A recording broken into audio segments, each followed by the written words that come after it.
Hello বন্ধুরা, আজকে আমি মেয়েদের কিছু সাইকোলজি নিয়ে কথা বলবো, যেই সাইকোলজিটা প্রত্যেকটা ছেলের জেনে রাখা খুবই দরকার।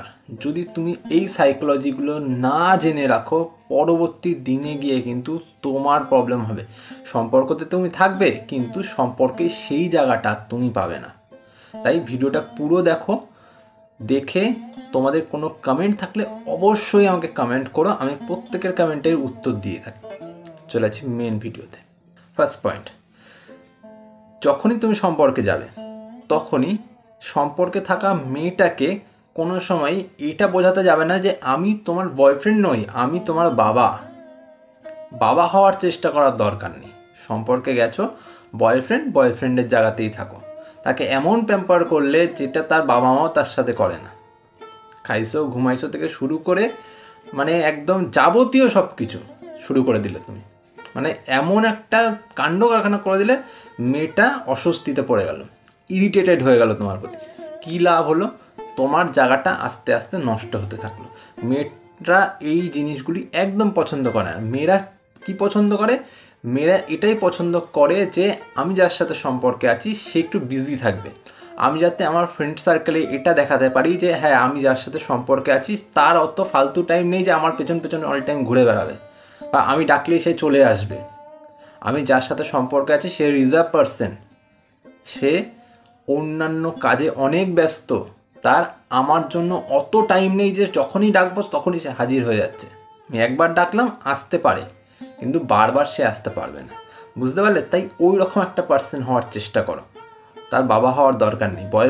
বয়ফ্রেন্ডে জায়গাতে থাকো। সেকেন্ড পয়েন্ট, সাজেশন কোনো সময় যেচে দিতে যাবে না। তারা এটা একদম পছন্দ করে না। তারা নিজের কাজ নিজে করতে পছন্দ করে। সাজেশন তুমি দিতে যখন যাবে তখন তুমি সেটা ভালোর জন্য দিতে যাবে, কিন্তু সেটা হয়ে যাবে খারাপ। তাই সাজেশন কোনো সময় যেচে দেওয়ার দরকার নেই। তুমি এটা করো, ওইটা করো, সেটা করো, এটা করবে না, ওটা করবে না, সেটা করবে না। তুমি সাজেশন দিতে যাচ্ছ ভালোর জন্য, ওর ভালোর জন্য, ওর যাতে খারাপ না হয় তার জন্য তুমি দিতে যাচ্ছ, কিন্তু সেটা হয়ে যাবে খারাপ। সে সেই জিনিসটাকেই খারাপভাবে নেবে। আবার যখন সেইখান থেকে প্রবলেমে পড়বে তখন তোমাকে আবার এসে নিজে থেকেই বলবে। তাই সাজেশান কোনো সময় চেঁচে দিতে যাবে না, যতক্ষণ না সে তোমার কাছে কোনো ওপিনিয়ন চাইছে এটা করব কি ওটা করব। বুঝতে পারলে? থার্ড পয়েন্ট, তুমি তার সাথে সম্পর্কে গেছো, এবার তুমি নিজে তার প্রতি ইমোশনালি অ্যাটাচড হয়ে গেছো। তার মানে এটা কিন্তু নয় যে সেও তোমার প্রতি ইমোশনালি অ্যাটাচড হবে। এটার যদি আশা করে তুমি সম্পর্ক কন্টিনিউ করো তাহলে তোমাকে ঠকতেই হয় বস, তাহলে তোমাকে কষ্ট পেতেই হবে। কারণ তুমি যখন তার সাথে ইমোশনালি অ্যাটাচড হচ্ছ, তার মানে কিন্তু এটা একদমই নয় যে সেও তোমার সাথে ইমোশনালি অ্যাটাচড হবে বা ইমোশন দেখাবে তোমার জন্য। না, সে এরকম নাও দেখাতে পারে। সব মেয়েরা সমান হয় না, কিন্তু সেই মেয়েটা যে তোমার সাথে ওই রকমই অ্যাটাচড হবে তার কিন্তু কোনো মানে নাই। ইমোশনালি অ্যাটাচ করতে অনেক সময় লাগে, তাকে ভালো মতন জানতে হয়, বুঝতে হয়, সাইকোলজি খাটাতে লাগে, তারপর গিয়ে সে ইমোশনালি অ্যাটাচড হবে, তার আগে না। তাই তুমি ইমোশনালি অ্যাটাচড হয়ে গেলে, তুমি ইমোশনাল হয়ে গেলে তার প্রতি, সেই যে পরিপ্রেক্ষিতে সেটা করবে তার কিন্তু কোনো মানে নেই। তাই এটা ভাবা বন্ধ করো যে তুমি ইমোশনাল হয়ে গেলে তো সেও ইমোশন দেখাবে তোমার প্রতি, একদম না। ফোর্থ পয়েন্ট, আর সবথেকে গুরুত্বপূর্ণ যেটা, সেটা হলো তুমি ওর সাথে সম্পর্কে রয়েছো, ওকে খুব ভালোবাসছো, ওর খেয়াল রাখছো, সব ঠিক আছে, তার সাথে নিজের খেয়াল রাখো ভাই।